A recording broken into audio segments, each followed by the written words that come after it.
जय श्री कृष्ण जी। राधे राधे। आप सबको मेरा ढेर सारा राम राम और प्यार भरा नमस्कार। आज मैं आपको 30वां सोमवार व्रत कथा सुना रही हूँ। वैसे तो सभी सोमवार भगवान भोलेनाथ को समर्पित होते हैं, परंतु चैत्र मास के 4-5 जितने भी सोमवार आते हैं वे सोमवार भगवान जगन्नाथ स्वामी को समर्पित होते हैं। चैत्र मास में कभी 4 सोमवार आते हैं और कभी कभार 5 सोमवार भी आ जाते हैं। तो चैत्र मास के पहले सोमवार से लेकर चैत्र मास के अंतिम सोमवार तक सभी सोमवार के व्रत भगवान जगन्नाथ स्वामी को समर्पित होते हैं। चैत्र मास के चारों सोमवार 30वां सोमवार कहे जाते हैं। इन दिनों में श्री जगदीश जी के पट और वेतों की पूजा की जाती है। 30वां सोमवार का व्रत और पूजन केवल वे लोग ही करते हैं जो श्री जगदीश जी के दर्शन करके आते हैं। 30वां सोमवार की पूजा दोपहर के समय होती है और तब तक श्री जगदीश जी के दर्शन करके आने वाला या घर का प्रमुख व्यक्ति व्रत रखता है। पूजा के समय एक चौकी पर श्री जगदीश जी के एक पट पर विराजे होते हैं और वेतों को धोकर उस जल को एक पात्र में रख लेते हैं। उसी बर्तन में बड़े बेत खड़े करके दीवार से टिका देते हैं। तब चंदन, अक्षत, धूप, नैवेद्य आदि से पट और बेतों का विधि पूर्वक पूजन किया जाता है। पुष्प माला के साथ जौ की बालियां, आम, बेर और टेसू के फूल चढ़ाना आवश्यक होता है। कच्चे पक्के सब प्रकार का पकवान बनाकर भोग लगाया जाता है। बेतों पर अक्षत चढ़ाते हैं, फिर भोग का प्रसाद श्रद्धालुओं में बांटा जाता है। भगवान जगन्नाथ स्वामी को टेसू के पुष्प बहुत ही ज्यादा पसंद है, अति प्रिय है, इसीलिए इस सोमवार को 30वां सोमवार कहा जाता है। अब हम 30वां सोमवार की व्रत कथा सुनते हैं। बोलिए जगन्नाथ भगवान की जय, जगन्नाथ स्वामी की जय। एक गांव में एक भाट का परिवार रहता था जो बहुत ही गरीब था। जैसे तैसे करके उस परिवार का जीवन यापन हो रहा था। एक दिन भटियारिन ने अपने पति के समक्ष पुत्री व दामाद को बुलाकर भोजन करवाने की इच्छा प्रकट की। भाट ने अपनी स्वीकृति दे दी और भिक्षा मांगने के लिए निकल गया। कुछ देर बाद वह घर लौटा और भिक्षा में मिली हुई सामग्री अपनी पत्नी भटियारिन को दे दी। भटियारिन ने स्वादिष्ट भोजन तैयार किया। भोजन बनाकर वह हाथ पैर धोने के लिए बाहर चली गई। कुछ देर बाद भाट भटियारिन ने रसोई में जाकर देखा तो वहां केवल एक छोटी तथा एक बड़ी 2 ही रोटियां बची हुई थी। उन 2 रोटियों को देखकर वे बड़े ही दुखी हुए, लेकिन फिर भी निराश नहीं हुए और बड़ी रोटी अपने दामाद को तथा छोटी रोटी बेटी को दे दी। दामाद तथा बेटी को विदा करके भाट श्री जगदीश जी के दर्शनों के लिए चला गया। रास्ते में उसने देखा कि बहुत से लोग वृक्षों के पत्ते तोड़ तोड़ कर दोने तथा पत्तल बना रहे हैं। उत्सुकतावश भाट ने उनसे इसका प्रयोजन पूछा तो लोगों ने उसे बताया कि राजा के महल में श्री जगदीश जी का भंडारा है। जगदीश स्वामी की सेवा का कार्य समझकर भाट भी उनके साथ काम करने लग गया और संध्या काल होने पर वह भी उन्हीं के साथ राजमहल में चला गया। वहां जाकर भाट सभी के साथ भोजन करने के लिए बैठ गया। उसने एक पत्तल में स्वयं भोजन किया और दूसरी पत्तल में बांधकर अपनी पत्नी के लिए एक मटकी में रख दिया। उसी मार्ग से छाछ बेचने वाली कुछ स्त्रियां शहर से गांव लौट रही थी।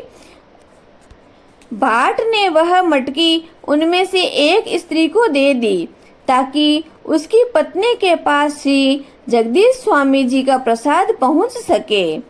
वह स्त्री अभी थोड़ी ही दूर आगे चली थी कि मटकी का बोझ बढ़ने लग गया। उसने मटकी उतारी और देखने लगी कि इसमें क्या है। जो ही उसने अपना हाथ मटकी में डाला, हाथ उसी में फंसकर रह गया। अंत में उसने श्री जगदीश स्वामी का स्मरण करके कहा, भाट की सौगात भाट के घर जाए, हमारा हाथ छूट जाए। इतना कहना था कि हाथ मटके से बाहर आ गया। स्त्री ने राहत की सांस ली।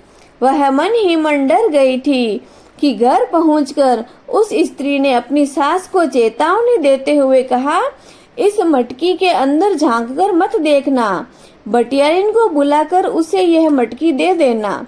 लेकिन सास का शंकाशील हृदय नहीं माना। उसने मटकी खोलकर देखी तो अंदर हीरे पन्ने थे। खजाना देखकर उसकी न केवल आंखें चौंधिया गई थी, बल्कि उसके मन में बेईमानी भी आ गई थी। उसने वह मटकी स्वयं रखकर बटियारिन को दूसरी मटकी में गेहूं भरकर देने का विचार किया। ज्यों ही सास ने गेहूं निकालने के लिए कच्ची कोठार का छेद खोला, उसमें से गेहूं के स्थान पर कीड़े मकोड़े निकलने लगे। यह देखकर सास बुरी तरह घबरा गई और बोली, भाट की सौगात भाट के घर जाए, हमारा गेहूं गेहूं बन जाए। इतना कहते ही कीड़े मकोड़े पुनः गेहूं में बदल गए। उसने तुरंत ही भटियारिन को बुलाकर उसकी मटकी दे दी ताकि उसे देखकर पुनः मन में लालच न आए। भटियारिन ने घर जाकर मटकी को खोला तो उसे हीरे जवाहरातों से भरा हुआ पाया। उसने संकल्प करके उनका एक हिस्सा पुण्य कार्य और शेष अपने निर्वाह के लिए रख लिया। उधर भाट श्री जगदीश जी की यात्रा पर चला जा रहा था। तभी उसे रास्ते में एक साधु मिला। साधु ने कहा, यदि तुझे सचमुच ही श्री जगदीश जी की छड़ी लगी है तो तू हमारे धूणे में घुस जा। तत्काल ही श्री जगदीश जी के पास पहुंच जाएगा। जो ही भाट धूणे में धंसने लगा, साधु ने मना करके उसे अंधेरे में कुएं में गिरने का आदेश दे दिया। भाट जब अंधेरे कुएं में कूदने को तैयार हो गया, फिर साधु के कहने पर भाट बड़भुंजे के भाड़ में सिर देने को तैयार हो गया। इस प्रकार साधु उसकी परीक्षा लेता रहा और भाट को सारी परीक्षाओं में सफल पाकर वह साधु बड़ा ही प्रसन्न हुआ।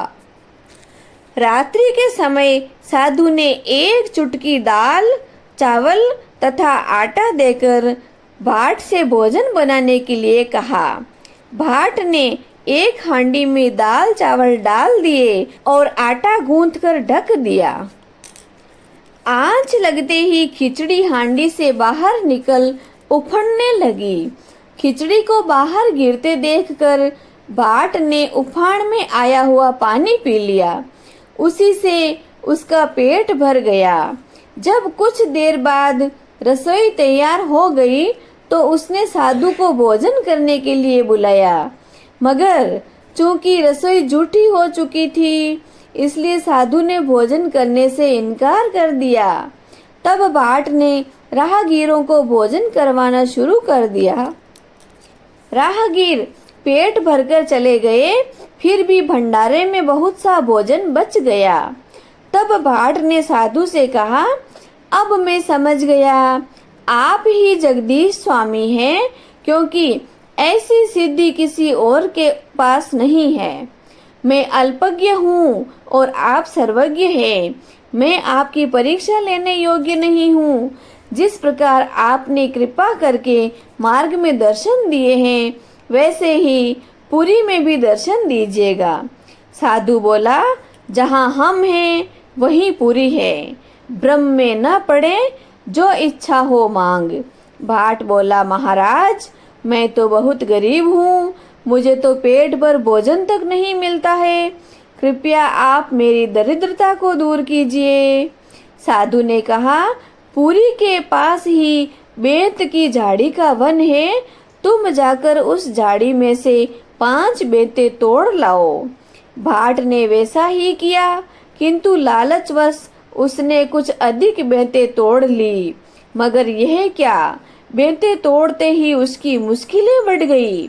यह देखकर साधु ने कहा, तू तो बड़ा लालची है रे, तुझे तो असंतोष है, तेरी तृष्णा भी प्रबल है, इसी कारण तेरी ऐसी दशा हो रही है। तुम इन बेंतों को छोड़ने का संकल्प और केवल 5 बेंतें लेकर चला जा, बाकी ज्यादा बची हुई सभी बेंतें यहीं पर छोड़ दे। बटलोई लेकर प्रसन्न चित्त भाट घर की ओर लौटा। रास्ते में वह एक स्थान पर पानी पीने लगा तो उसकी अंजलि में टेसू का एक फूल आ गया। फूल को देखते ही उसे स्मरण हुआ कि आज चैत्र मास का पहला सोमवार है।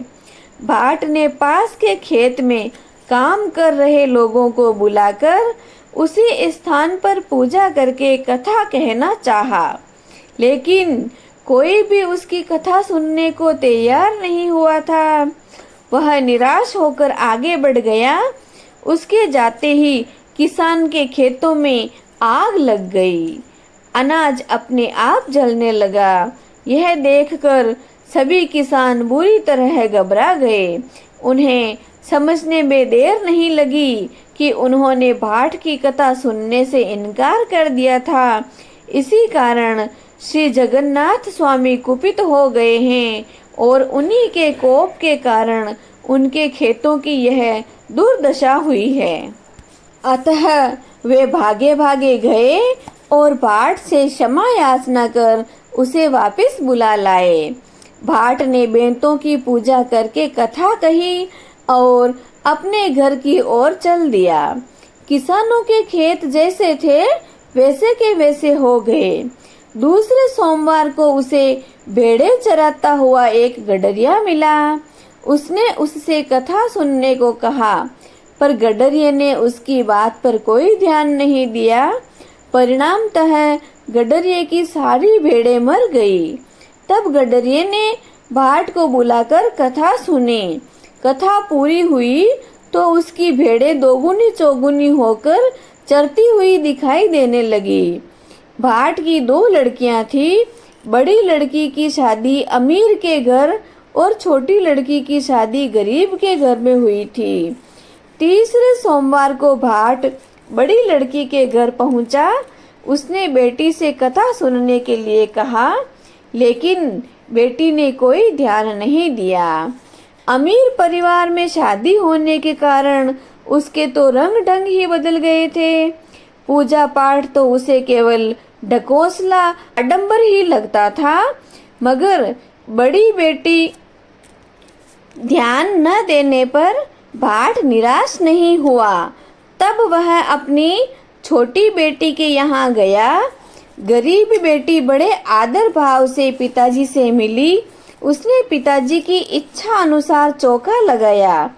भाट ने श्रद्धा पूर्वक पूजन किया। गरीब बेटी बनिए के यहाँ से गुड़ लाकर साधु के नाम का हवन करके कथा सुनी। भाट ने साधु द्वारा दी हुई बटलोई में बेंत डालकर खटखटाया तो उसमें से कच्चे पक्के 56 प्रकार के व्यंजनों के ढेर लग गए। गांव के लोग प्रसाद लेने आए। भाट ने उन्हें भोजन करवाया।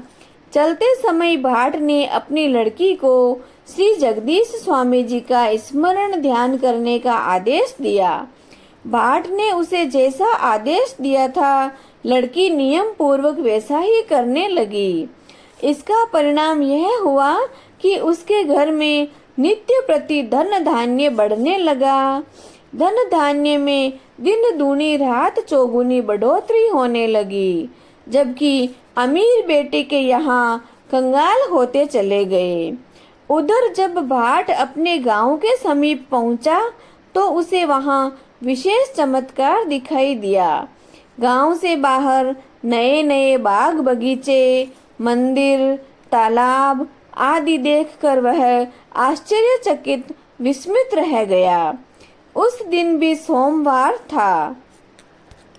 बाट ने गांव के सभी लोगों को निमंत्रण देकर बुलाया। बेंतों की पूजा करके बेंत से बटलोई को खटखटाया तो 56 प्रकार के व्यंजनों के ढेर लग गए। गांव के लोग खुशी खुशी भोजन करके चले गए। उस दिन राजा के यहाँ प्रसाद पहुंचा दिया गया। राजा को अपने नाई के द्वारा पहले ही बाट की बटलोई की करामात का पता चल चुका था। राजा के मन में लालच आ गया और उसने अपने मंत्रियों से किसी भी तरह से बाट की बटलोई हड़पने की बात कही। मंत्रियों का परामर्श था कि राजकुमार को बाट के घर भेजना चाहिए। वह हठ पूर्वक उससे बटलोई ले लेगा। यदि बाट नहीं देगा तो बलपूर्वक बटलोई छीन सकते हैं। दूसरे दिन सेवकों सहित राजकुमार बाट के घर पर पहुंचा। बाट ने राजकुमार की मांग पर प्रसन्नता पूर्वक बटलोई दे दी। यह जानकर राजा की खुशी का कोई ठिकाना नहीं रहा।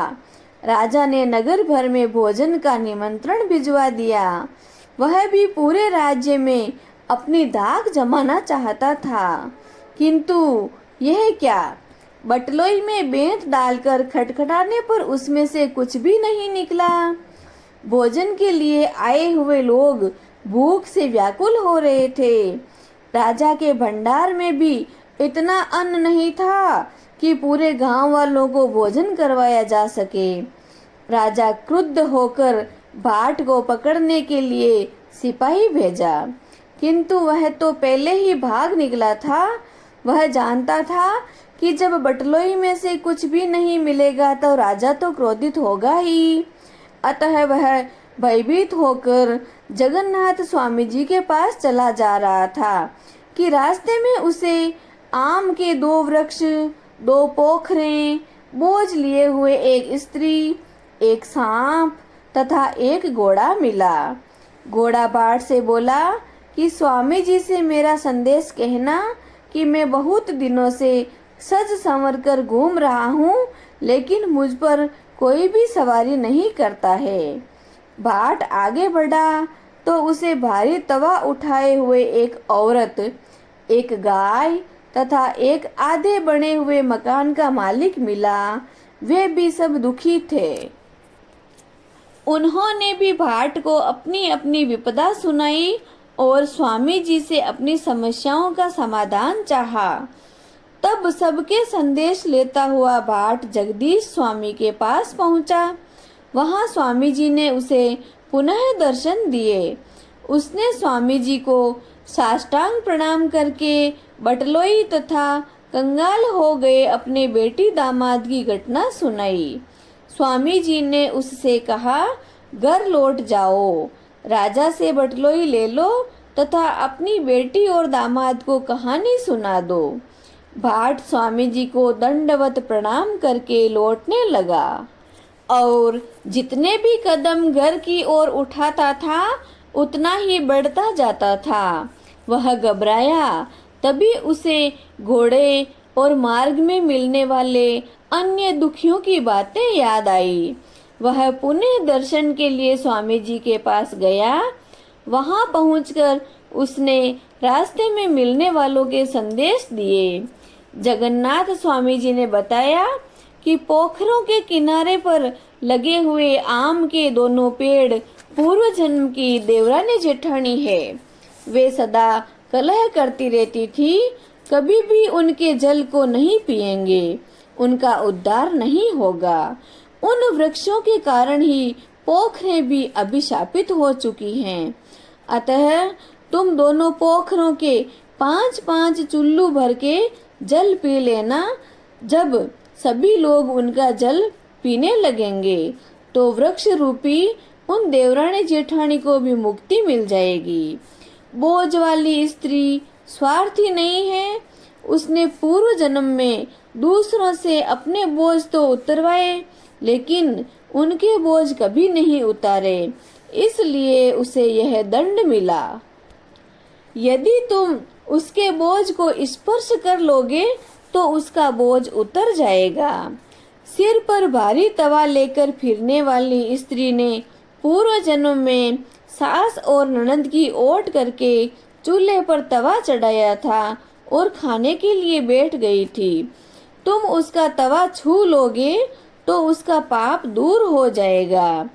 आधा बॉम्बे में और आधा बाहर रहने वाला सर्प पूर्व जन्म में प्रधान था। उसने औरों की विद्या तो ले ली थी, लेकिन अपनी विद्या किसी को भी नहीं दी थी। तुम्हारा स्पर्श पाकर वह भी चलने लगेगा। जो तुम्हें गाय मिली थी, वह गाय पूर्व जन्म में स्त्री थी। उसने अपनी सौतन तथा अपने पुत्र में झगड़ा करवाया था, इसलिए उसे बेटे का वियोग हुआ है। तुम उन्हें भी मिला देना। घोड़ा अपने स्वामी को रणभूमि में लड़ता हुआ छोड़कर भाग गया था। यदि तुम उस पर सवार होकर 5 कदम चलोगे तो उस पर सब सवारी करने लगेंगे, तथा आधे बने हुए मकान के मालिक से कहना कि उसके नगर में कोई कन्या कुंवारी है, उसके माता पिता बड़े निर्धन हैं। यदि वह उस कन्या का किसी अच्छे घर में विवाह कर देगा तो उसका मकान सहज ही बन जाएगा, उसकी समस्त मनोकामनाएं पूर्ण हो जाएगी। इतना सब कहकर जगदीश स्वामी जी अंतर ध्यान हो गए। जब रास्ते में सबको संदेश पहुंचाता हुआ भाट अपने गांव पहुंचा तो राजा ने उसे बुलाया और उसका भव्य स्वागत किया। उसकी बटलोई उसे लौटा दी। भाट ने स्वामी जी की पूजा की। उसने लड़की तथा दामाद को बुलाया और उन्हें कहानी सुनाई। कथा सुनने से उनकी संपत्ति पहले के जैसी हो गई। इस प्रकार भाट की यात्रा के समय 30वां सोमवार की यात्रा का प्रचलन शुरू हुआ। टेसु के फूल से पूजन की परंपरा भी यहीं से शुरू हुई है, इसलिए इन्हें 30वां या टेसुवां सोमवार कहते हैं। बोलिए जगदीश भगवान की जय। जगन्नाथ स्वामी जी की जय। हे जगन्नाथ स्वामी, जैसे उस गरीब भाट की रक्षा की, वैसे ही कहानी कहने वाले, सुनने वाले और हुंकार भरने वाले सभी की रक्षा करना और सभी के कष्टों को दूर करना। बोलिए जगदीश भगवान की जय। यह कथा सुनने के बाद जगदीश भगवान की आरती करनी है। जय श्री कृष्ण जी। राधे राधे।